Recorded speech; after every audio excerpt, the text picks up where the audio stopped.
Okay, Alhamdulillah Rabbil Alameen, salatu wassalamu ala Sayyidina Muhammad wa ala alihi wa sahbihi ajma'in. Assalamu alaikum, brothers and sisters, and Jazakallah khair for coming to this talk or to this presentation. Just a few things about the presentation. The presentation is old, a year old now, at least. When the whole crisis began, we put together this presentation. Of course, the numbers have changed. Events have changed on the ground. There's a lot more changes that are coming, especially in the next 6 months. I think what you're going to see is a complete redrawing of the map in the Middle East, which is at least what's being talked about in what we call think tank world, and what is actually in many, at least European newspapers and even American newspapers, that there will be a new Middle East, as you saw that even Netanyahu, lanatullah alayh, when he came last time, which is just a few days ago, he has also been talking about completely redrawing of the maps in the Middle East. But we'll talk about what that means in the new Middle East, which is you're going to see a small, little, weak, pathetic Palestinian state, which will be probably like maybe 22% of the land of what is Palestine in general, maybe less. What looks like about 22% is what they're going to give them, if that. There's some other things that are happening where you're seeing that you may not see the Hashemite kingdom of Jordan. I don't know if you saw the day after the cell phone bombings that took place. You remember in Lebanon? I'm sure you guys were watching the whole, the cell phones were bursting and all these pages were bursting in Lebanon.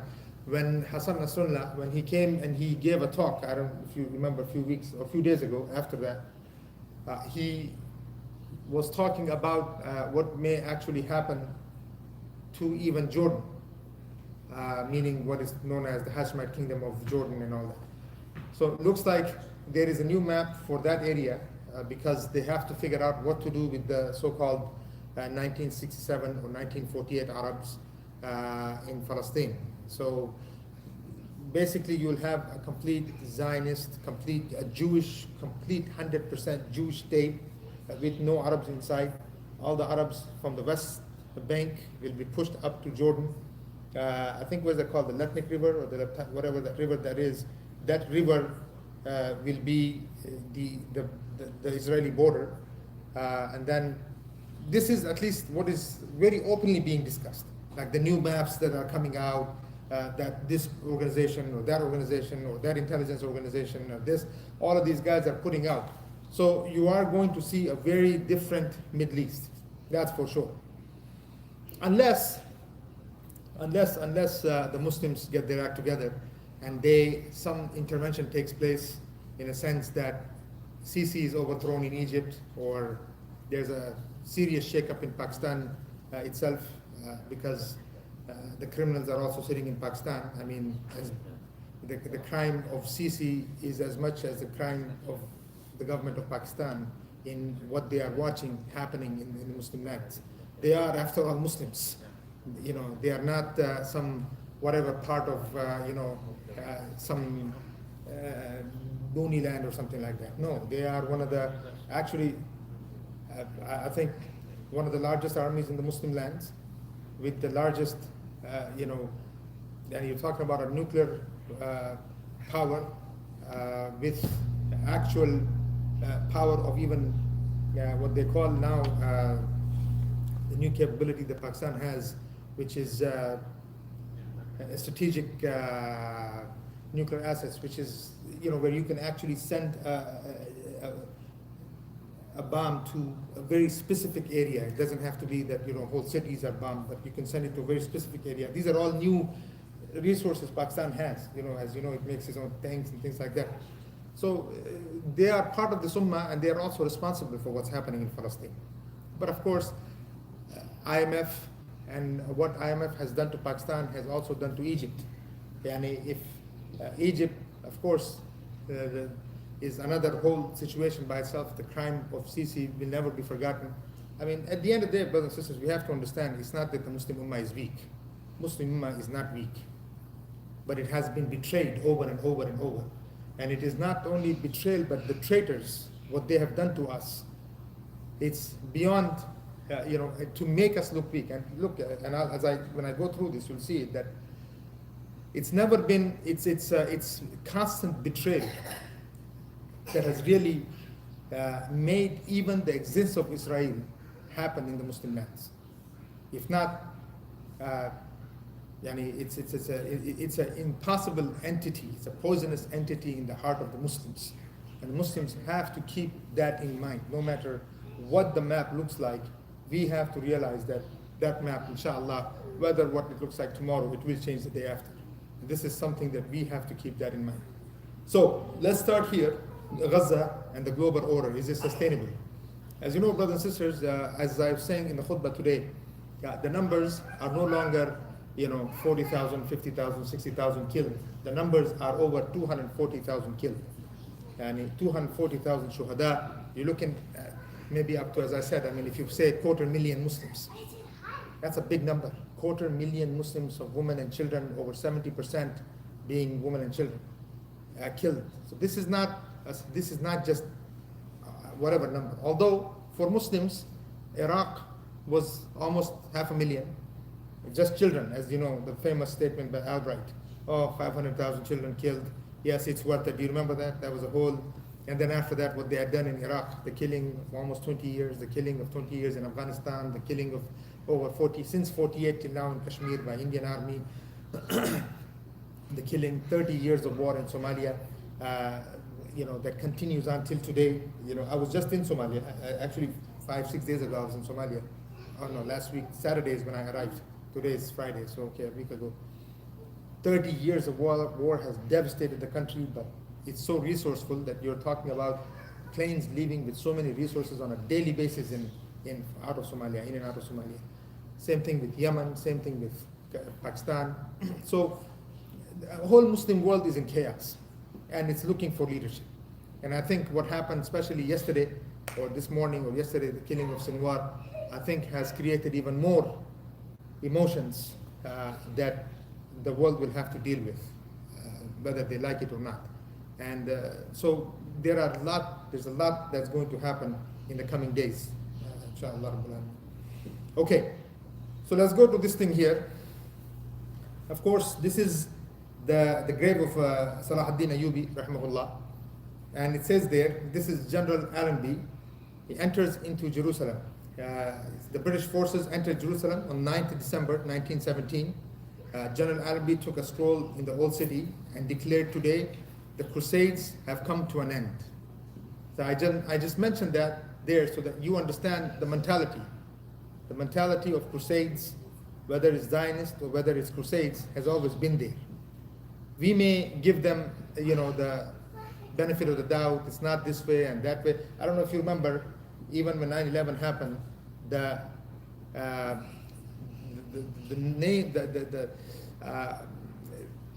it was being called Crusade. Do you remember that? In the beginning, it was going to be the Crusade, and then it was changed to what was the new term? War on Terror. You remember that? And it was one of ours, a silly scholar, he calls himself. He's the one that gave this name to the Bush administration, saying that, look, if you're going to call it Crusade, the Muslims are going to look at this in a whole different way. So instead of calling it a crusade, call it war on terror. And so what I'm saying is that, mustalahat, what do you say mustalahat in English? Terminologies matter, right? Terminologies matter, and you have to be very critical of that. We look at that with a critical eye. What are the words that are being used? What are the terminologies that are being used? Because they really do matter. And then here it says, General Garward, upon taking Damascus from Faisal in July 1920, went straight to the tomb of Salah ad-Din again, placed his boot on his grave and said, look, Salah ad-Din, we are back. Okay, so let's go to the next Now, the question is, how did we get there? How did we get here? Now, of course, we know, I'm sure you know the history of how we actually got Masjid al-Aqsa, or got Jerusalem, or Al-Quds.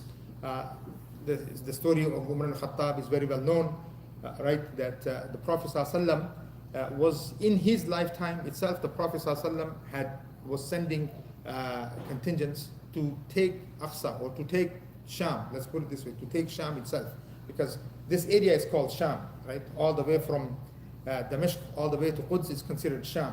And of course it was the French, what is known as the Levant.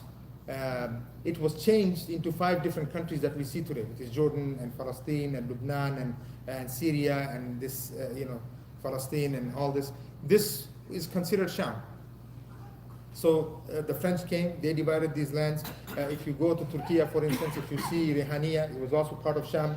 If you look at Latakia, it was also part of Sham. All of this, you have Antakya, sorry. So all of this was part of Sham, but the French, they divided and they put these borders, what we call the Sykes-Picot borders. Right, we know what they are. Sykes-Picot were these were basically 2 soldiers, generals type.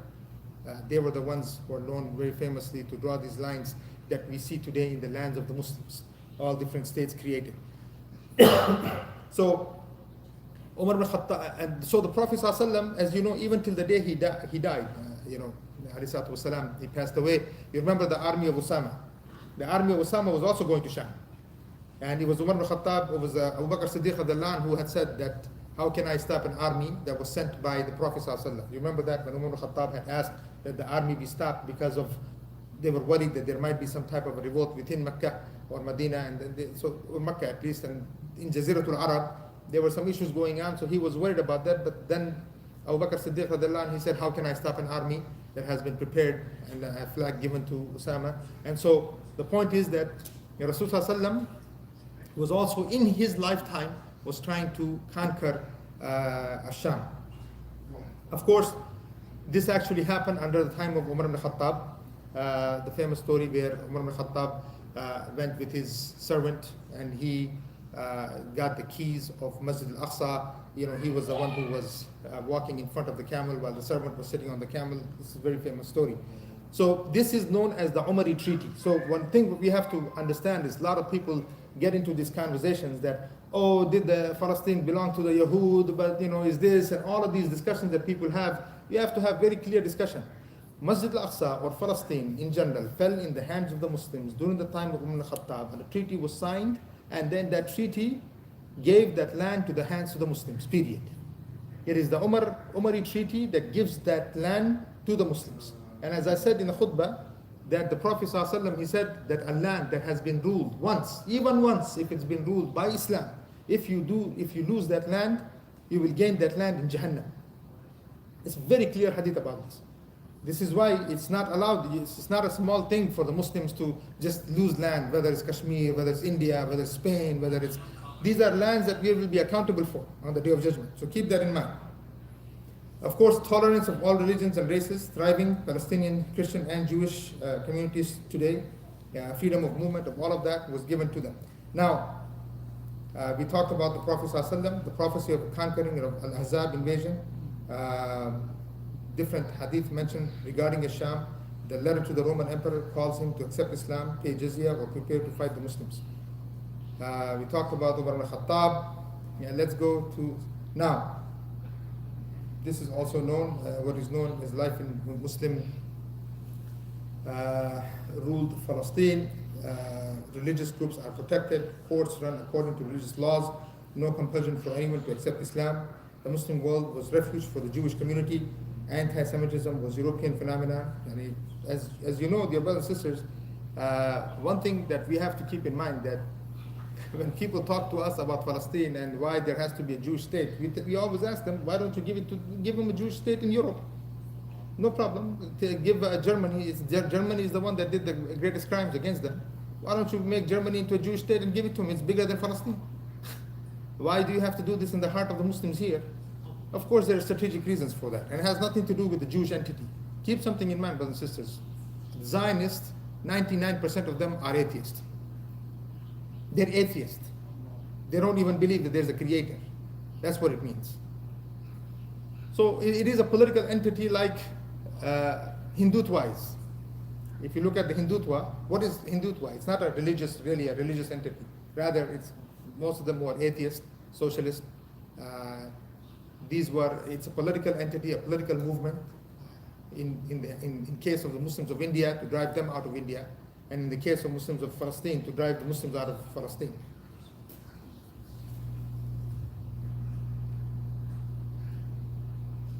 Okay, so let me do this here for a second. Okay, now let's go back. Okay. And who knows the history of Westphalia here? Anyone know the Treaty of Westphalia? The Westphalian Treaty, anyone know? Okay. So who knows? All right, good, Jazakallah khair. So the Westphalian Treaty, the idea of nationalism, okay, so where does this come from? Of course, brothers and sisters, the nationalism itself is a foreign concept for the Muslims. This is not something that is part of the Muslim Ummah. Muslims always looked at each other as part of an Ummah, period. Right? Ummatukum ummatun wahida. It was very clear. We are an Ummah and we are a body. If one part of the body hurts, the whole body feels the pain. Now, of course, the Westphalian Treaty, this was signed in Europe. This is a very famous treaty because this, till today, it affects us. And what you're seeing happening to us in Palestine or any other Muslim lands, to be honest, all of the Muslim lands today is fruits of the Westphalian Treaty, which was signed amongst the Europeans in the beginning. Now, Europe was disunited. Europe was fighting, living in dark ages, constant mess going on. So they had to figure out a way to live with each other. And so they created the idea, the Westphalian Treaty created the idea of borders, nation states as we call them today. The idea of nation states was born in this time.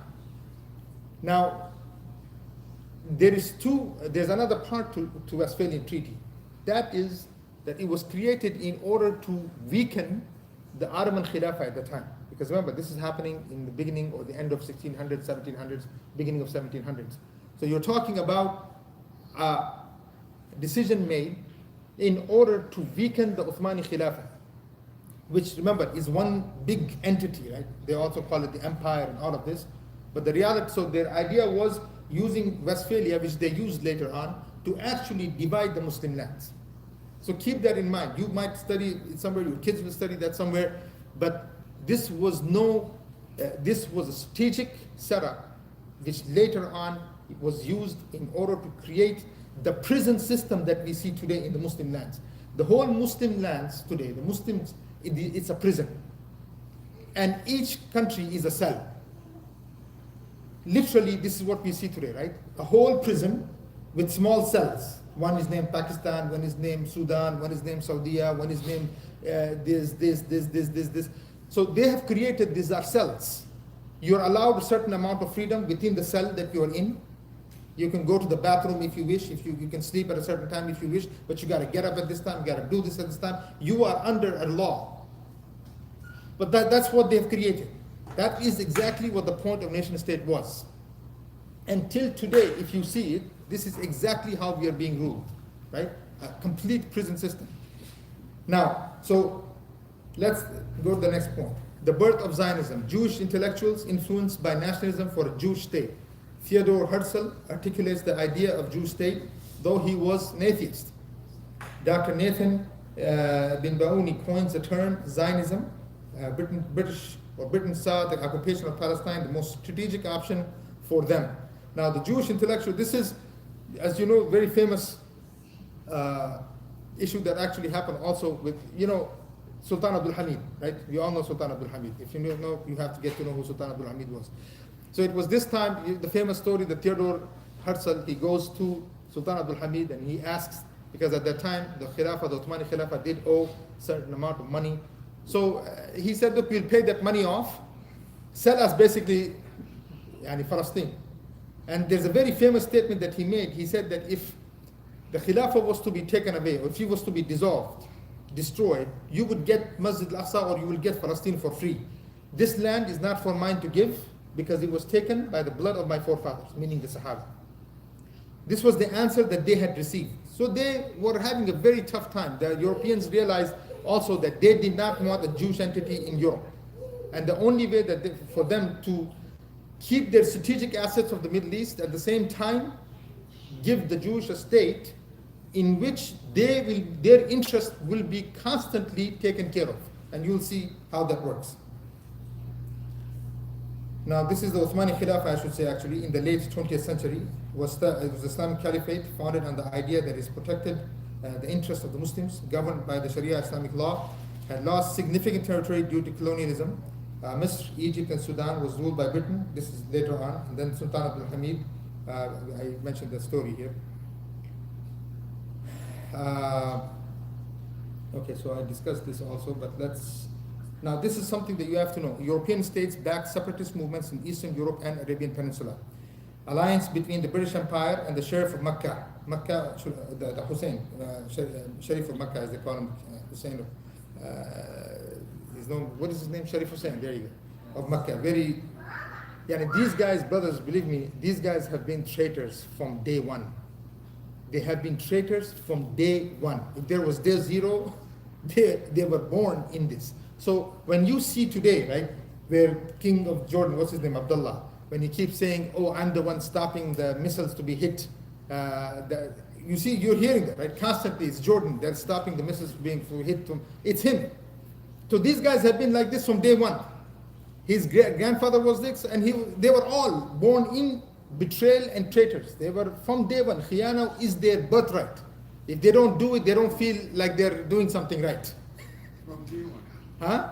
From day one. From day one. That's what I'm saying. If they don't betray someone, it's like they're not doing their job.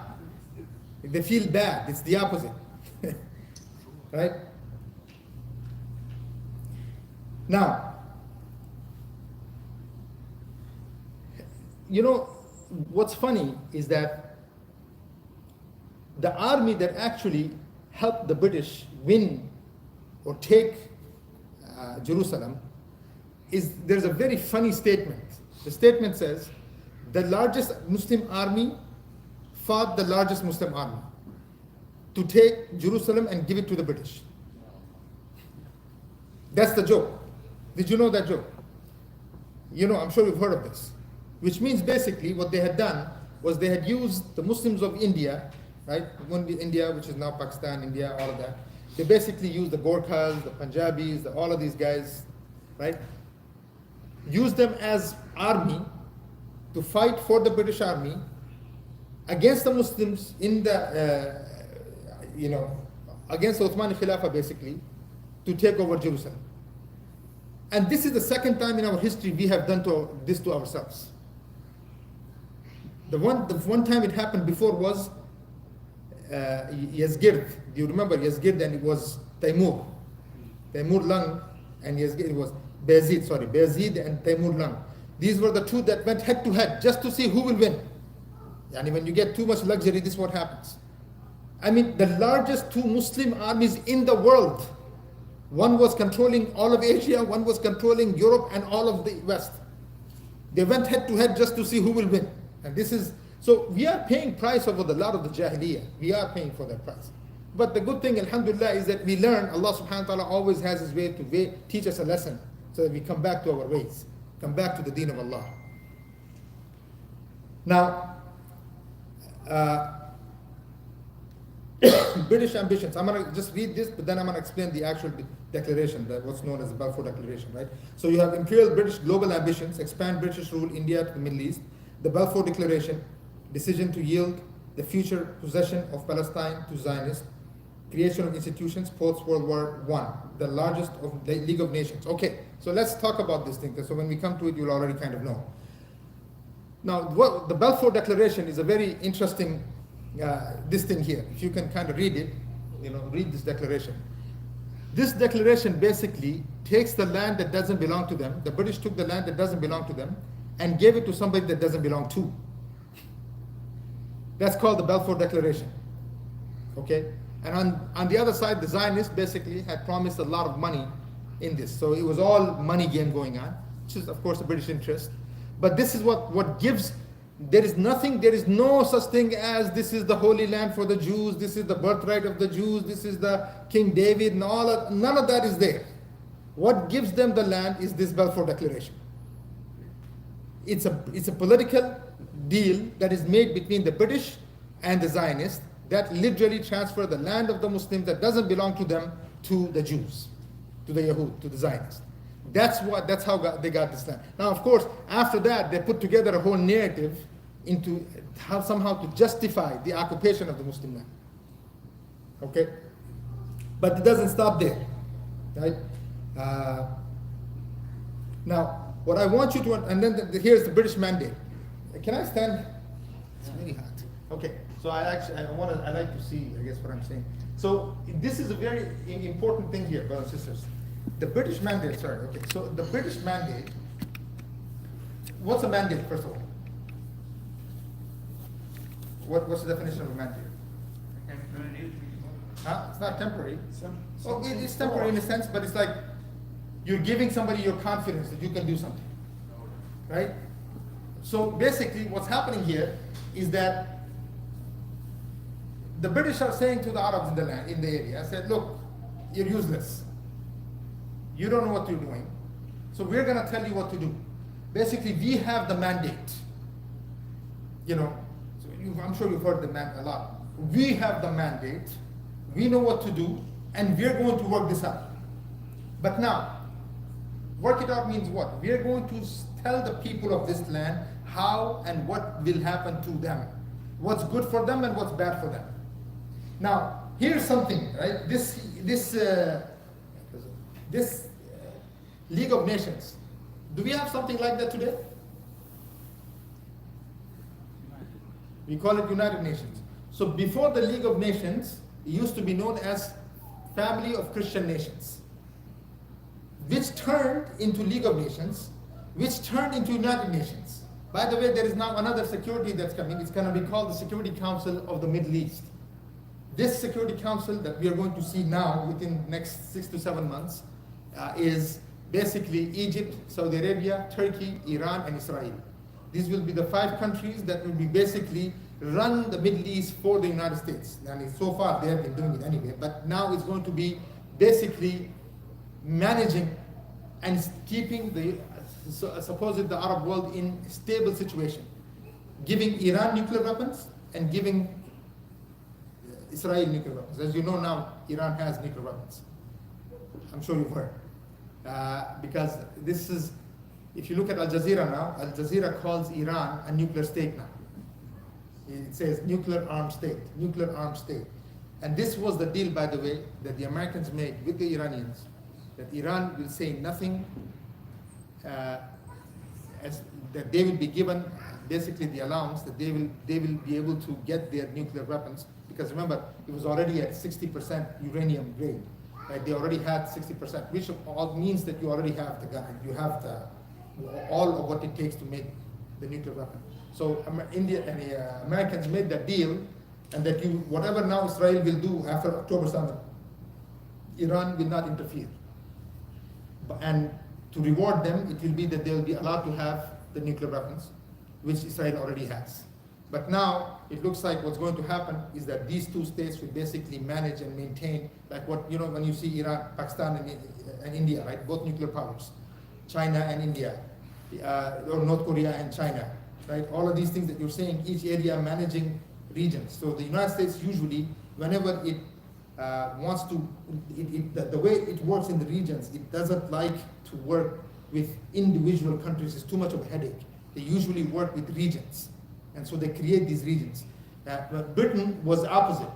Britain was always about creating states after states after states after states. Huh? British was built on divide. Yes, divide. Well, the Americans do the kind of the same thing, except they work with regions. So now here you have Britain occupies Jerusalem, World War I, establishes the British mandate of Palestine, settlers arrive in Palestine and displace the total population, local population, right?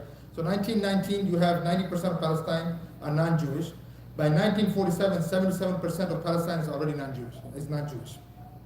Okay, the other thing I want you to know, brothers, before we go to Sheikh Izzuddin al-Qassam, rahimahullah. what you have to know is that when they created the League of Nations, okay, in order to have a mandate, you have to have someone giving you the mandate, right? You can't give yourself mandate. So somebody has to give you a mandate saying, oh, we believe that you can do this. So until 1948, when was Saudi Arabia created? 1922, right? 1922. Now, look, Al Saud, these fools were trying to create the Saudi state for 3 different times. Remember the first time during the Khilafah of the Uthmani Khilafah, they failed. They were beaten and put in their place. And the second time they tried, they were beaten and put in their place. The third time they used the British, and the British helped them to create what we call today the Saudi Arabia, right? And imagine a state called Al Saud, basically a name of a tribe, and the whole country is named after this tribe. And it's funny how jahil some Muslims are. I was in Turkey the other day and somebody was telling me, oh, brother, you have to understand, even the Prophet was Saudi. Can you imagine the kind of nonsense that we have taught our children? That our son, there's a whole country called Saudi Arabia who actually thinks the Prophet, Rasulullah was Saudi. Ignorance has level, murakkaba, it's like, what's the word for that? Exponential jahiliyyah. This is the level where some Muslims are going to. So anyway, so they had to create the states. Remember, 1922, 24, like this, you have Saudi Arabia. 1924, the Khilafah falls. Then you have Sudan. When was Sudan created? Because there was no such thing as Sudan. Remember, Sudan and Egypt was one. So Sudan is created when? 60, 62. Egypt, you have the entity of Egypt. 38, 34, 36. All of these different countries are being created. And then basically they create the institution, and then the institution gives the British the mandate, tells them, oh yeah, you know what you're doing, so we'll give you the mandate to create what's called the State of Israel in 1948. Do you see what's happening here? So I just want you to understand one thing, brothers and sisters. So when we're like all questioning that why isn't United Nations doing anything? Where is human rights? Where is this? Where is all these questions that we are asking? ICC just kind of gave a little bit of a nonsense talk to us and nothing happens, and all of these things. These institutions were created by the capitalists in order to protect and preserve their own interests. So if you are thinking, right, if we are thinking in our naivety that these institutions called Saudi Arabia, these institutions called whatever the names that we have today, Jordan and Egypt, these guys, why aren't they moving? They were created so they don't move. They were created from day one with this in mind. So if you know what happened in 1948, and then what happens in 1967, and then what happens in 1972, and then all these dates that you're seeing, what you are seeing is basically your establishment of the state with the Arab regimes, giving it the green light, making it look like they're actually struggling to remove Israel, which is nothing but a joke. Now, Sheikh Izzuddin al-Qassam, rahimahullah, very well-known scholar at the time, 1936 to 1939, a struggle begins against the British. The British are almost kicked out of the region, all of it. Imagine that. So the Muslims pick up weapons, they're fighting back, they realize what's going on. So 1936, 37, 38, the revolt is so crazy, and Islamic scholars and graduates from Al-Azhar University, this is who he is, encouraged and supports Palestinians to take up arms against Britain, martyred along with the Mujahideen after a 6-hour standoff with British occupation forces. And so the Sunnah has continuously been established. Subhanallah, that you see the heroes of Islam, this is who when we call heroes, right? So, but the thing is, here's what I want you to see after this. So British occupation suppresses the resistance. 1935, over 4,500 Palestinians are shaheed. Now, here's the great betrayal. Check this out. As the resistance against the British grew, it drew in volunteer support from around the region. Okay. Now, by the way, anyone know which pilot was it that he's known, it's a world record, that he dropped 3 Israeli planes in one flight. Where was the brother from? I Huh? think from Iraq. No. Bangladesh. Bangladesh. Yes, subhanallah. Because this was known as East Pakistan, there was no Bangladesh at the time. But it was all, yani, the whole idea is that the Muslims took this as a responsibility. That's why I'm saying this, that this was never taken, the issue of Palestine was never an issue of Palestinians or the Arabs, or no, it was the issue of the Islamic Ummah as a whole. This is our responsibility as Muslims. And this is the job of the scholars, to remind the Ummah its responsibility to Masjid al-Aqsa, its responsibility to, and you know, Nuruddin Zanki, rahmahullah, this is one of the things that he did, because even at his time, subhanallah, you find that people were talking about, oh, the Atharis and the Maturidis and the Asharis and all this nonsense that was being talked about with, oh, the Ahlus Sunnah wal Jama'ah, what does it mean to be such and such, and dividing and madahib and all this. And it was Nuruddin Zanki, and he said to the ulama who were actual ulama that for God's sakes, stop the nonsensical talks that you have in the masajid, unite the Muslim ummah and give them the realities of and the virtues of Masjid al-Aqsa, so we free Masjid al-Aqsa from the hands of the Crusaders. It's something that is the same thing that the Muslims and the ulama especially today need to do. So he says here, the British needed to pull extra troops. Britain called upon its allies, who? The Arab world, to exert pressure on the resistance. Who are these people? Al-Saud. These 3 fools that you see on the 3 Stooges. Right? The 3 Stooges. We should give them the names that they deserve. This is very important, brothers and sisters. Remember I told you that terminologies matter. Right? Today, while Masjid al-Aqsa, where people are dying, trying to figure out where to get a bottle of water. Imagine a second, a brother just felt my lips were dry, he bought water for me. We can't, as a whole ummah, put a water bottle inside Gaza. Right? Imagine, because of these stooges. And see, and these are the people, while we can't get water inside, while our babies in Shifa Hospital and in Aqsa Hospital and in Nasr Hospital dying, we're trying to figure out how to make sure our babies don't die of not having enough oil from the bombs. These people are having the, Halloween parties in Makkah and Medina. And these guys have given a different definition to betrayal. And even these guys probably didn't betray as much as what we are seeing today. Subhanallah, man. Women and girls and boys are dancing.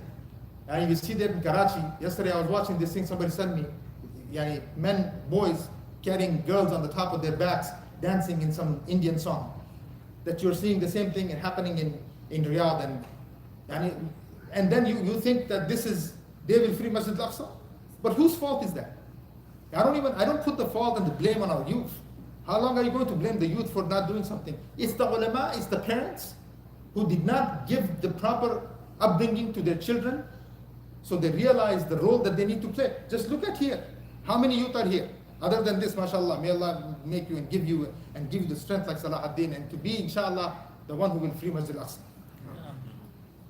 Think about it. Where are the youth? Why are they not interested in this subject? Why is the brother making dua? Why is he feeling so much pain? Why we can't say another word without tears in our eyes? Where are our youth? The masajid are empty from the youth. They don't want to know who Salah ad-Din was, but they want to know who Kanye Hayes or Allah knows who. And imagine, so Allah yarhamu, the brother passes away, he's killed, shaheed inshallah, Abu Ibrahim. But you have, imagine if who was that guy killed? The people are doing, they were asking, can we do Salatul Janazah for him? You remember that? The guy used to play for Lakers. He was killed in a helicopter. What's his name? Kobe Bryant. This idiot, who only thing he knows is how to put a ball in a hole somewhere. When this guy died, Muslim youth were asking, can you do Salatul Ghaib on him? I remember that because people were coming and saying, Shirazi, is this possible? Is this allowed? I said, these were the kind of questions. And here you are, this laugh the brother is doing, I know you're laughing at ourselves. So, this is we're laughing at our own situation. But we are in a condition because there are reasons for this, brothers and sisters. So let's go. So what these guys do, look at the thing it says here. Let me read to you. No, there is. I need you to read the actual statement. It's very.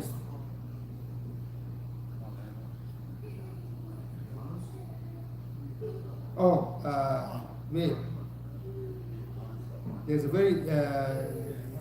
There's a statement that was given by by the Saudis at the time, saying that we believe, because the British were asking the Arab, these regimes, to tell the brothers in Palestine to stop resisting. So they actually, this is the word that were used, maybe it's one of the slides. It says, we believe in our friend the British, in their words that they're saying. And they did everything, they plotted and did whatever it takes to make sure that the resistance stops. Until the killing of who? Al-Qassam, rahimahullah, Izzuddin al-Qassam. Now, the same year, Israel is founded, the Nakba occurs. This is the first one, right? 400,000 Palestinians displaced, and then you have the soldiers and settlers participate in the killing of Palestinians and seizure of their property. So the massacre starts. Imagine the country established on the massacre. 1948, Sabra and Shatila, or Deir Yassin, and then you have Abu Shusha, and then you have Tantura, and then you have Lidda, and then you have Salihah, and then you have, and continues on. 1956 massacre, the 1982 massacre, 1990 massacre, 1994 massacre. Who's here from Palestine other than the brother that we know? Right? So I've also been there. I've been to Masjid Ibrahimi. When you go to Masjid Ibrahimi, you actually can see even in the wall. So this is the Qibla. Till today, you have the bullet holes of remember that the Australian Yehudi, when he came, the Zionist, when he came and he shot the people at Fajr prayer, he killed 28, 30 people. That was the massacre they're talking about. So this happened, at least in my lifetime. That was okay. Then 1994 was the Masjid Ibrahimi massacre, Al-Aqsa massacre, 1990, 2002 Jenin refugee camp massacre. What is it like today? Of course, I don't think I have to say much what it is like today. What you're reading today, these numbers, it's child's play. This is now child's play because, if you throw a rock, for instance, against a police officer or one of these settlers, it's 20 years in jail, for instance. So you have 2008, 2000 Gaza massacre. The massacres just continue. And then you have Al-Aqsa raid strikes, and 2023, 2024, genocide. Life under occupation, displacement from homes. These are, again, very old numbers now. These numbers, as I said, this is just nothing to what we are now seeing in what's happening in Jenin as we speak, what's happening in West Bank as we speak, what's happening in Gaza as we speak, right? And then, of course, Lebanon is a whole different story, what's happening in Lebanon. So these are restricted movements, routine harassment of police brutality, IDF policy of having their presence felt. As you know, the whole idea of what they call mowing the lawn. You know what that is? I'm sure this is one of their practices. They call it mow the lawn. So whenever they just need to kind of massacre thousands of people, they just mow the lawn, meaning just finish them all. Whatever is in the way, it's in the way. It doesn't matter. You have restrictions. More than 4.9 million Muslims face restrictions constantly. Now it's been going on for 50 years. Criminalizing Palestinians, mass arresting of Palestinian children. Save the Children NGO, the main alleged crime for these detainees is stone throwing. Imagine, which can carry up to 20-year sentence just to throw a stone in prison for Palestinian children. Reports of abuse within prison, 86% of the 228 former children detainees surveyed were beaten in detention. 42% were injured at the point of arrest, including gunshot wounds and broken bones. The Nakba of 2023, 16,000 killed, 16,200 or 300 almost killed, 74% women and children. 75% after that, also women and children. 7,600 missing, 1.8 million displaced people, 81 journalists killed. I'm talking about 2023, which the beginning of basically what happened and then you have 275 education facilities destroyed, 26 hospitals stopped services. Now, who enables the occupation? Institutions of global hegemony, right? The inability of institutions to hold Israel responsible for its aggression and war crimes. So you have, before it was the League of Nations, and then today you have the United Nations. So the point at the end of the day, brothers and sisters, is that we can blame all types of institutions and countries and nations. The number one blame falls on the Muslims themselves. We have allowed ourselves to be in the condition that we are in. We cannot put blame on anybody else. Your enemy is not going to think for you. Your enemy is not going to think good for you. And we have left the Quran, we left the Sunnah, we left the education given to us by the Prophet ﷺ. And think about it, brothers and sisters. Allah Azza wa Jalla made it so clear. He said, وَلَن تَرْضَ عَنْكَ الْيَهُودُ وَلَا النَّصَارَى حَتَّى تَتَّبِعَ مِلَّتَهُمْ. Allah made that clear. The Jews and the Christians will never be your friends. But we think somehow Allah subhanahu wa ta'ala lies. Or Allah subhanahu wa ta'ala doesn't know. Well, subhanAllah, yani brothers, every single time the words of Allah Azza wa Jalla precise, as precise can be, they will never be your friends. 1400 years ago, Allah subhanahu wa ta'ala clarifies to the Muslim ummah, understand, I'm your creator. I created this humanity. I'm the one who is the author of this Quran. The creator of the Rabbul Alameen, Maliki Yawmiddin. He is the one that is giving you this Quran. And in this Quran, he's telling you who your friends are and who your enemies are. فَاتَّخُذْهُمْ عَدُوًّا. And he's telling you, take them as your adu. Now when we ignore the Quran, we ignore the Sunnah, we ignore the Prophet ﷺ, we ignore the books of the Deen, we are paying the most heaviest price ever. Ever, subhanAllah. Sheikh, I have a word to say, Yeah. if you don't mind. Yeah. I was going to leave. If you just give me one more minute, I'm going to leave it to question and answer. Since we don't know where the blame is, I was about to say something. This is the first time in our age, in reality, in the last 100 years, where we found the Zionists are on one man heart. You know what I mean by one man heart? They're on the same man page. thinking. They are 90, when you see the polls, for example, about the destruction of hospitals, the destruction of schools, universities, the severe killing, the margin, it's a margin who is against it. It's not even mentioned. More than 90%. But why are you surprised? Now, what I'm telling you remember 20 years ago, 10 years ago, we never exposed to this reality. No, Sheikh, no. That's what I was saying. Yes. Look, Sheikh, we left ideological thinking. Right. We left it a long time ago. What do I mean by ideological thinking? When we believe in the Quran, we don't believe in the Quran like it's some storybook. Just kind of tells us about some events. This what happened to Dawood, this what happened to Musa.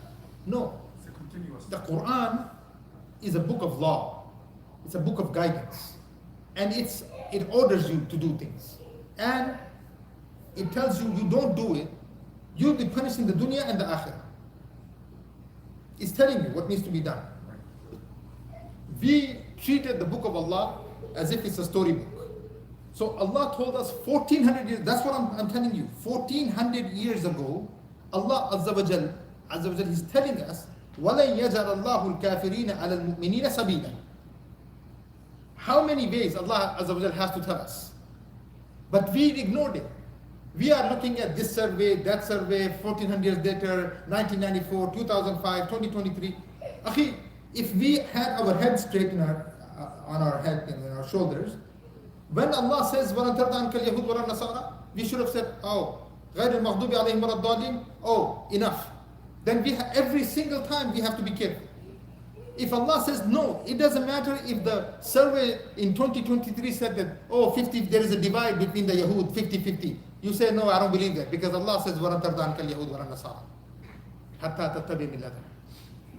This kind of thinking we left. So what happens? Now we are learning from experience rather than from what Allah tells us. So Allah has left us. Say, go ahead, learn from your experience and look at the kind of price you will pay. If we were to take what Allah is telling us the way we need to take it, you think we will see the day what we're seeing today? Sheikh, I understand what you're saying, but there's a story behind that story. We left the book of Allah and we are paying the price for it. And in many ways, not just in Palestine. Allah subhanahu wa ta'ala, He said, you leave Allah Azza wa Jal, Allah will bring another qawm and He will put it on the top of your heads. Another place, Allah Azza wa Jal, Allah will replace you. Allah will replace you, and Allah will bring about a nation, and Allah is going to bring about a nation that will not be like us, that will love Allah and Allah will love them. We say, brothers and sisters, we take the orders of Allah so lightly, it's beyond belief. Sometimes you tell a brother, Akhi, Allah said this in the Quran. Yes, I know, brother, but please, and look at this and look at, we have to understand things this way. Akhi, do you know what you're questioning? Allah Azza wa Jalla is telling you something, you're asking me to think. It's unbelievable. So my issue here is that, do we even understand? Do we take the book of Allah as book of Allah? And if we're going to leave it, we're going to continue suffering. I'll give you one more thing, man. Can you imagine, yesterday or day before yesterday, Netanyahu was quoting Dawood alayhi salam. Do you remember this? In the talk that he gave in the Jewish language, he's giving a talk. He says, he gives a quotation from Dawood alayhi salam saying that we will pursue our enemies until every single one of us is dead. And it's a quotation from Dawood alayhi salam. And imagine Dawood alayhi salam, and he's quoting Dawood. We are afraid to quote the Quran and the Sunnah. It's unbelievable to me. Whether, and I know we know the realities of what they're quoting, we understand that. But what I'm saying is, yani, how confident are we in the book of Allah? If you are confident in the book of Allah, you only think you will quote is the book of Allah. And you will say, look, Allah said it. I'm nobody. And I believe this is the book of Allah. And I'll give you an example. When Al-Abbas, you remember in Mecca, Al-Abbas, when one of the guys, it was I think Abu Jahl or somebody, it was somebody actually from outside came. And he went to Al-Abbas and he said, who is this? Because it was Rasul Sallallahu and Fatima radiallahu anha and Ali radiallahu anha, they were making tawaf around the Kaaba. They were only 3 Muslims at the time. Or they were the only ones making tawaf at the time.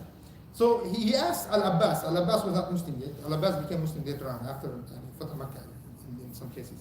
But he asked him, what's he saying? Who is this? Oh, he told him, oh, this is my nephew. So what is he saying? He's saying, oh, they will conquer Makkah. It's only 3, an 8-year-old, his daughter, and Rasul Sallallahu. But then he said, are you sure this is what he's thinking? So he says, oh, the way they believe, the way he believes this, oh, they will conquer Makkah, if the way he says he believes. And it happens after 23 some years later, they conquer Makkah. So, I mean, this is the issue. I mean, we have to go back to the book of Allah Azza wa Jalla with confidence. And here's the thing, how occupation is justified. And this is very important, brothers. I mean, look, 3 or 4 things. Corporate control of media, number 1. Number 2, use of experts on the subject. You've heard that, right? I mean, whenever somebody's brought on the show, do you condemn? Have you heard that? You condemn Hamas, you condemn, as if October 7th was when everything began, as if the state of Israel was established in October 7th, 2024. But this is the game, and we have to understand the game.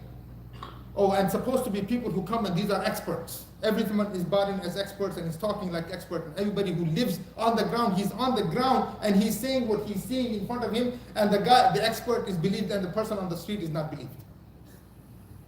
In the name of experts, right? Defining the limits of discussion. Imagine, they define what the limits of the discussion will be. If you try to go further than the limits and say, but this is not correct, this is not the issue. Oh, no. Oh, does that mean you support terrorism? Are you supporting terrorists? Are you supporting terrorism? Are you supporting this? Are you supporting that? So they're defining what the limit of conversation will be. But we have to be smart enough to realize that and say, hold on, you can't limit the conversation. If not, I'm not here to talk what you want to talk. So you're going to ask, it's going to be an intellectual conversation, then it has to be a conversation. Anyway, this is another, and government legislation. Oh, if you mention anything in support of this person or that person, terrorist. By design, by government legislation. If you speak the haqq and if you say, but this is crime, oh, anti-Semitic. Has nothing to do with anti-Semitism. We're saying what's happening. Women and children are being slaughtered, killed, burned alive. In broad daylight. Bombs from your money is being dropped on people. They have nothing to fight back with. Oh, anti-Semitism. And if you say anything against that, oh, you're anti-Semitic, you go to jail. So understand the game.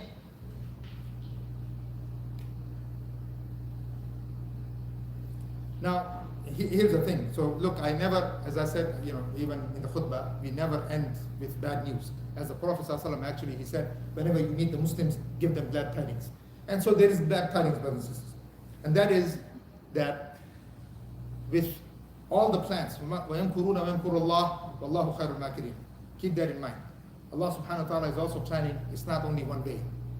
There's a lot going on, whether it's in the Muslim world, whether it's in Europe, whether it's in Central Asia. The world is turning in many different directions. The only problem though is that the Muslim Ummah has not been able to capitalize on any of these events.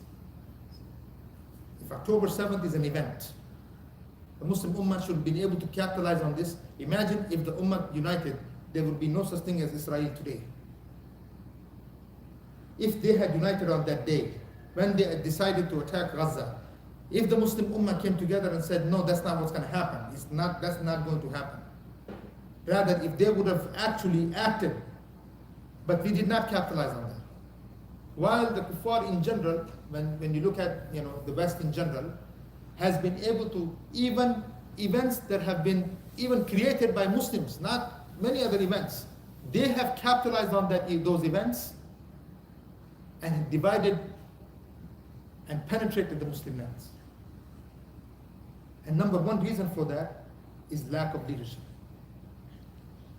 Not lack of resources, not lack of having the greatest assets in the lands, the greatest strategic landscapes. And imagine the three gulfs belong to us. Oil belongs to us. Gold, silver belongs to us. Coal belongs to us. Gas belongs to us. The most strategic landscapes in the world belong to us. The largest armies, if the Muslim world comes together, in the world belongs to us. What is it that you need? Mines, imagine. Even the mines we have, but being utilized by others. Why? Because our lands are in chaos. So, end of slideshow. Let's take some questions because that will probably help. Go ahead, Sheikh. MashaAllah, it was a wonderful presentation. I've been, as every Muslim, have been involved watching internet, YouTube and everything. So we realized that there were a lot of books was written on Palestine, on this subject, but Muslims were not aware of that. Because of the event, what happened now, a lot of books and a lot of writers and guests on different TV network, they appear like North 16 and so many others, right? So do you think that in a Muslim institution like this we have, there should be books available for our children, for our youth to read and understand? Because when you compare the Columbia State University, Sure. those kids over there, they were so much aware of this issue. They knew, they had the knowledge as compared to our children, right? Look, so Sheikh. what went wrong with our institution? I just want to know. Oh, there's a lot has gone wrong with our institutions. A lot. And that would be a discussion by itself because I can give a whole presentation of what happened with Deoband forces because I studied with Deoband also. I did. And then I studied in Damascus, not Damascus, in Sham in general. I studied in Palestine, I studied in Bangladesh. I studied with many of the ulama of hadith and many other places. So that's another background that I have. But there should be a discussion that is done, what has happened to Islamic sciences in general. If you come to our masjid, if you come to Chicago, come to Islamic Oasis, every wall has maybe 4 shelves of books. We have shelf. You will find all kinds of books in our masjid. All kinds of books. Social sciences, usul al-fiqh, hadith, history, language, books on Hanafi fiqh, Hanbali fiqh, Shafi'i fiqh, Ashari usul, or Hanafi usul, or Ashari aqidah, or this or that, anything that you can think of, you will find those books. You will never find an empty shelf like that. We don't have enough shelves for our books that we have. Why? That's why what you find when you come to a masjid, or whenever, we are encouraging the people when they come to the masjid, pick up a book and read. Number one. That's number one. That should be number two. Number one issue. Brother, look, the weakest people in the ummah became scholars. Okay. The brightest one of us, somebody became a doctor, engineer, so and so, so and so. But the weakest one, he couldn't do anything else in life. They made him memorize the Quran, or he would become a scholar. So the kind of scholarship that you see today, where for almost 50 years it was mamnu', and mamnu' akhi, yani not allowed to discuss politics in the masjid. Yani I'm not talking about this kufr politics, vote for this dingo or that dingo. That's not what I mean. These are foolish discussions that we have. Yani imagine we have left the minds of the ummah. The only thing that they think we can do is vote for this guy or that guy. That's the level of discussion and the level of action. That's it. As if the whole ummah, that's all they should know. So we have handicapped ourselves because we stopped reading our history. We left the seerah. The seerah, if you want me to, I can do a whole day seerah thing on details of the politics of the Prophet ﷺ. How did the Prophet ﷺ establish Medina, the first Islamic state, from Mecca, which is completely a whole mess that was happening to the Muslims. The Muslims were struggling in every possible way in Mecca. And then it became, how did Medina come about? What did the Prophet ﷺ do to reach Badr? A lot of people think Badr was a defensive war, for instance. Do you know how many battles were fought before Badr? Anyone know? You have no clue. Why? How can you talk about Islam if you don't know the history, the seerah of your own Prophet? 8 different battles the Prophet ﷺ fought before Badr. 4 were ghazwat, 4 were what we call saraya. Right? 4. One was Saraya Abu Hamza radiallahu anhu, one was Sa'd bin Abi Waqqas, one was so and so, one was so and so. 4 the Prophet himself was involved in, until it got to a point it reached Badr, where Quraysh got tired of trying to deal with the Prophet ﷺ, and they had to with that whole caravan issue that happened. So we know that. But the Prophet ﷺ was making it hell for Quraysh to survive in the Arabian Peninsula. They could not do trade. He stopped their trade. He stopped them from being able to survive and develop, to strengthen Medina. But what I'm saying here is, when we think about scholarship, and I know it's a longer answer, but I'll just tell you one thing, Sheikh. For instance, in India, Pakistan, subcontinent issue. Deoband is very well known, right? You know Deoband, I'm sure. At least, very well known institution. Deoband originally, whether it was Nanoti rahmatullah alayh, whether it was, all of these, you see the old scholars that were there, this was actually established to fight the British, right? Then it turned into just another institution after 1948, when India and Pakistan separated. But I'll tell you one thing. When we go to the scholars today and we ask them about the solution for Palestine, you find some scholars that tell you, brother, sit here on the side and read Yasin 1,000 times. Have you heard that? Right? You will solve the problem of Palestine by sitting on this corner here and read Yasin 1,000 times. It didn't happen 1,000 times, read it 10,000 times. Or you find when COVID happened, we had one institution in Chicago saying we need to sit down and read Bukhari, and from the barakah of Bukhari, COVID will go away. I mean, what are you talking about? So now one scholar came to me and he said, Brother Shirazi, are you saying the Quran, we cannot solve a problem with the Quran? I said, no, I'm saying the opposite. You're giving people opium. That's why religion was known as opium of the masses. You give them stupidity, so they go to somewhere else. They said, oh, that means you have no solution. I asked the scholar something. I said, look, brother, let me ask you a question. When somebody comes, a sister comes to you and said, oh, look, man, I'm going to make Umrah or Hajj, and I have this is the time of the month. Can I take medicine now in order so that I don't have my period when I go to Mecca or Medina? Is that okay? Will you tell her read Yasin 1,000 times so you don't get your period? I mean, are you that nonsensical? So no, we don't say that, but it's halal, you can take a pill, fine. Akhi, then why do you tell Palestine, 240,000 people killed, you tell them read Yasin 1,000 times? So no, tell me you're a coward. You don't want to say what the answer is. And I said to one thing, I said, look, especially the Deoband, the scholars of Deoband, you have a history of the fatwa given during the time of the British rule. It was them who gave the fatwa to fight the British, to get the British out of India. It was the Deoband and before that. Remember, 10,000 ulama hanged. You remember that? Close to 10,000, some 60,000 ulama hanged from Srinagar all the way to Delhi. The British hanged because they were tired, because the ulama kept giving this of Darul Harb as a fatwa for India until the British were kicked out of India. They fought until 1857. Do you remember of 1857 revolt? It was actually a revolt because of the fatwa given by Shah Waliullah Dehlavi and later on his nephew. So I said, why don't you bring about pull out those books that you've hidden somewhere and say, oh, whenever there is an occupation, this is the solution. It's in our books. I don't want to say nothing because I'm nobody, I'm a coward. Here's the solution. Read the books. Just read the books. Why are you hiding the books and giving a person tasbih in his hand?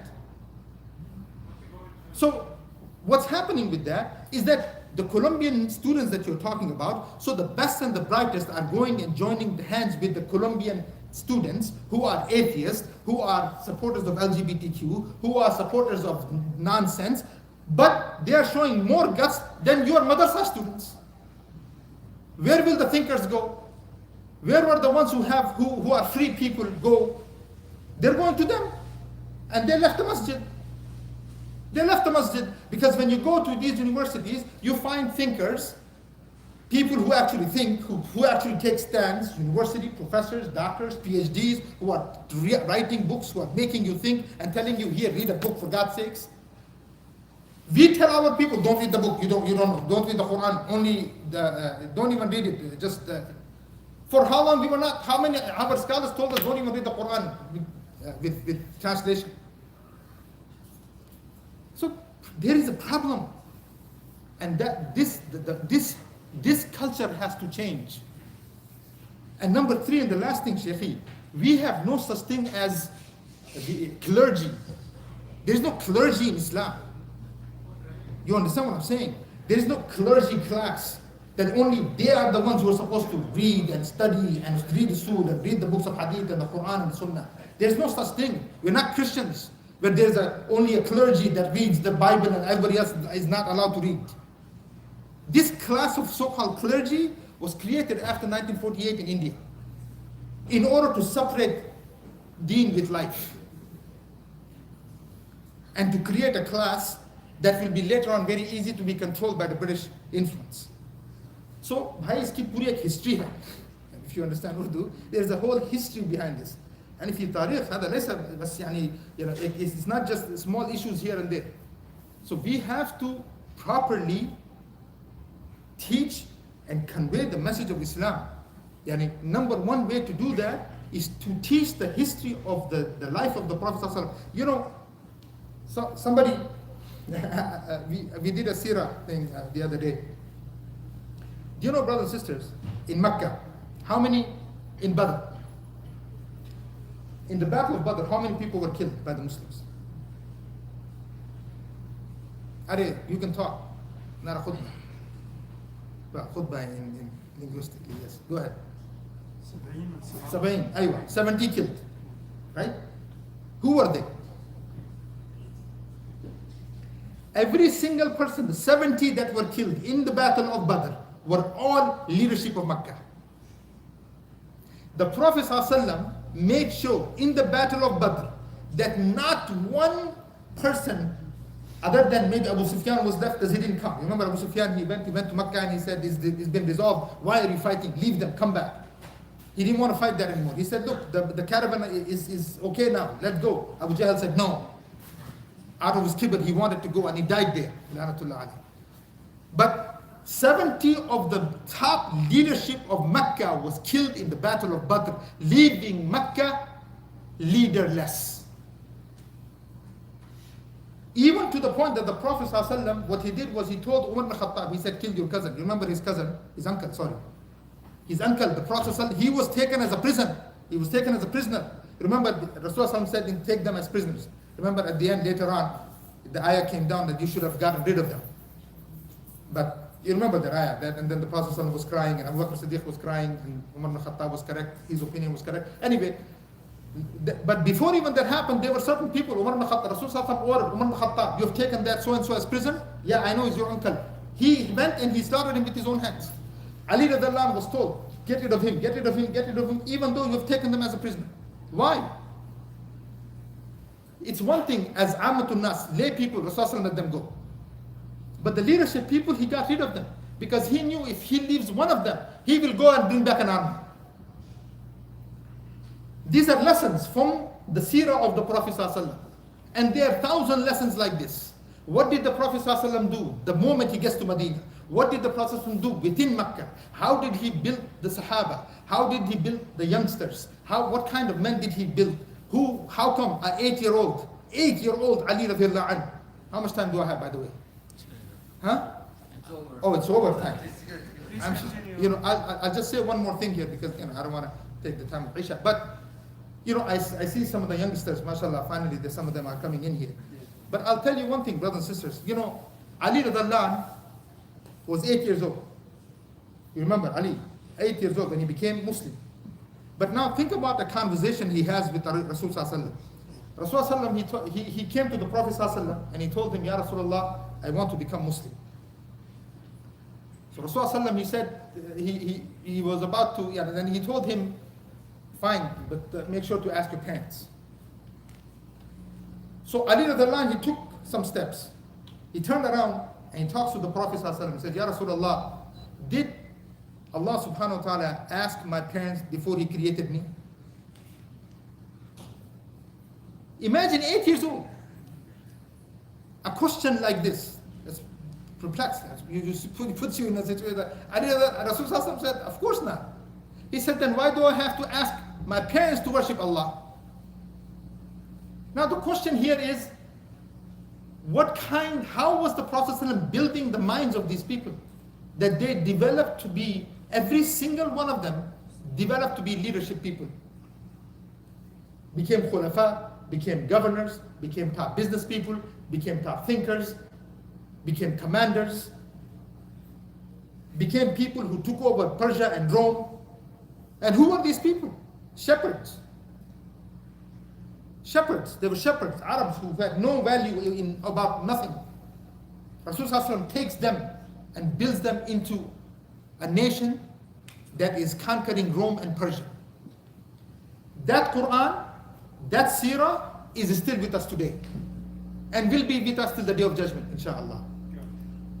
It's the job of people like us, teachers, scholars, parents, imams, to make sure that our youth and our families actually understand the seerah the way it needs to be understood.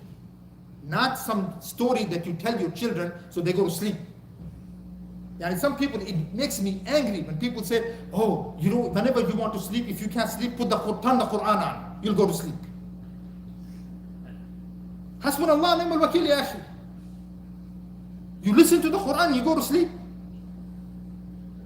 The book of Allah, the words of Allah, Allah said in the Quran, if it was anything, it would be the book of Allah that would make a dead man alive.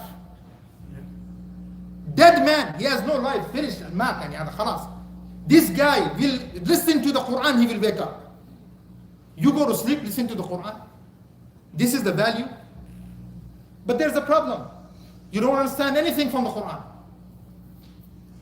Zombies. Allah. I'm sorry, but this is the situation.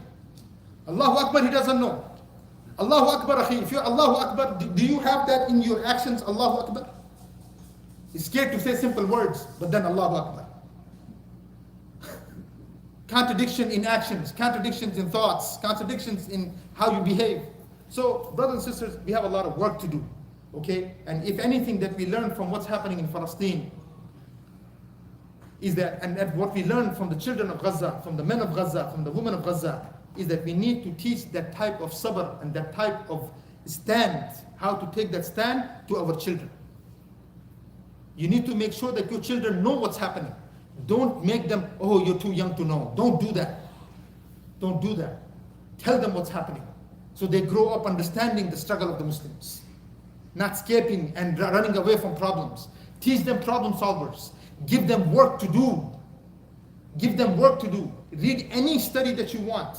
Pick up any book on studies on children. They will say the children that grow up being responsible, working, learning, and they've been given tasks to do, become leadership type people. And the kids who are lazy and told they're never given responsibility, never taken accountable, never given any type of those kids grow up nonsensical. Burden on society. I'll end it with this. Jazakumullahu khairan. Assalamu alaikum wa rahmatullahi ta'ala wa barakatuh. Forgive me, brothers, if I said anything more than I should, but I think it is time that we talk to ourselves in a way it should be spoken, inshallah. Assalamu alaikum wa rahmatullahi wa Shaykh, barakatuh. one request. Fadal, another question? When you, if you have somebody's contact here, send them the list of the books we need to add to our school, our libraries, so we can order some Oh, books. sure. I mean, you can, sure. About this. What are the ages you're talking about? We have in the Sunday Okay, school here's something that I'll offer. Yeah. If you give me another day here, just for, look, Shaykhi, number one thing, you can have a child that reads 5 books, and you have a child that reads 20 pages. And you'll find that maybe this kid who read 20 pages, oh my God, thank you. Jazakallah khair. I can actually see people now. So that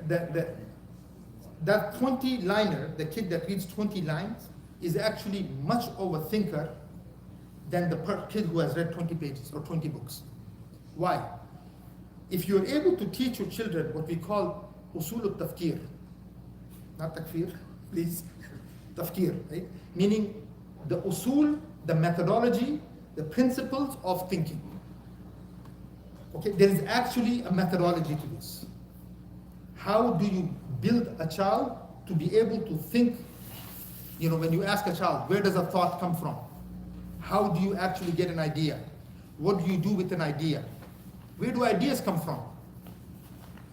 Right? Is there a creator? How do we know Muhammad Sallallahu Alaihi Wasallam is the messenger of God? How do we know Quran is the book of Allah? I was called, I remember, to give a talk in Chicago. It was Ramadan, I think. The kids, about 22 kids, they memorized the Quran, the Quran. So I went there, I gave a talk 20 minutes, and then after that I just asked the youth one question. I said, look, one of them, I mean, they're all young, they're 10, 11, 12, they memorized the Quran in 2 years, 3 years. Obviously parents are happy, mashallah, tabarakallah. But then I asked one kid, I said, if one kid here can get up and just explain, prove to me that this book is the book of Allah. Prove, 100%, prove to me that this book is the book of Allah that you just memorized. Not one child. 2.5 years, 3 years of trying to memorizing the Quran. And when you ask the children, why did you memorize this Quran? Oh, my father promised me Mercedes if I memorize it in 2 years. This is the value of the book of Allah. And then you find that people memorize the Quran and smoking weed. Yes or no? Maybe you're not seeing it, we see it in Chicago. Oh my goodness, it's amazing to see what's happening. How is it possible that a kid memorizes the book of Allah and is lazy? Memorizes the book of Allah, has no leadership skills. Memorizes the book of Allah, cannot speak the haqq in front of a tyrant. Memorizes the book of Allah, cannot speak the truth the way it should be spoken. How is that possible? So you taught the book of Allah, as I said, you made him memorize stories because he's sharp. He memorized it in 2 years for that Mercedes. You even became a capitalist with the book of Allah. Subhanallah. Ashtari bi ayatillahi thamanan qalila. But the intentions of the parents is good. No good, The Shaykhi. intentions are No good, no good. Don't do that with the book of Allah. Maybe later in life. No, akhi, we see the results of it. A lot of people when they're young. Yeah, and Shaykhi. they It's, grow older, look, they look. understand. It's one thing to say now. We see the results today. We're seeing the results. Why the kid memorized the Quran? It's in front of our eyes. You know, there's an institution in Chicago, and I won't mention it, the name. 35 of their people became Hafiz and today are atheists. Atheist. And hasbunallah ni'mal wakeel. Very good job. Imagine. This is, if it's beyond, believe me, Sheikh, when you are working with these institutions, you'll realize that what we have done with them. When you're talking about the masajid, what's going on in the masajid, and what's going on with what we have done with our youth, it's not their fault. I don't want to blame the youth. Look, he's a smart kid, he memorized in 2 years. I'm not gonna. But that was his motivation. The motivation, look, Ahmad ibn Hanbal, rahmahullah, a child came to him. So he told him, read Surah Al-Fatiha. So he read Surah Al-Fatiha, like we always read, Alhamdulillah Rabbil Alameen, Ar-Rahman Ar-Rahim, Maliki Yawmiddin. He said, okay. Then he told them, okay, look, read Surah Al-Fatiha, now you're reading to Ahmad ibn Hanbal. They said, okay, Shaykh, now he's reading to a teacher, so he starts reading in a certain way. Then he told him, now read it. Imagine the Prophet ﷺ is sitting in front of you. Now read to him. Read Surah Al-Fatiha to him. His mindset changed completely. Now he's reading the Quran with so much, you're talking at the time in front of Ahmad ibn Hanbal, now to the Prophet ﷺ. Then he told him, now think about this. Now read it to Allah. Now read it to Allah Azza wa Jal, Surah Al-Fatiha. That you read in front of Allah every day, 5 times a day. His mindset changed completely. Allah, your creator, your maintainer, your life giver, that can take your life in seconds if he wants. He stopped the tongue from speaking if he wants. Your eyes from seeing if he wants. Your ears from hearing if he wants. Take you accountable right now if he wants. Him that gave you that favor of the Quran to memorize Surah Al-Fatiha, not even the rest of the Quran. Shaykh, this is the methodology of the Quran.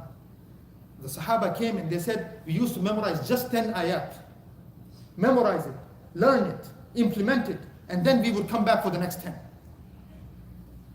What have we done? Although I see what the point you're making also, encouraging them to do good, but encourage them to do good, understanding the mindset of today's children.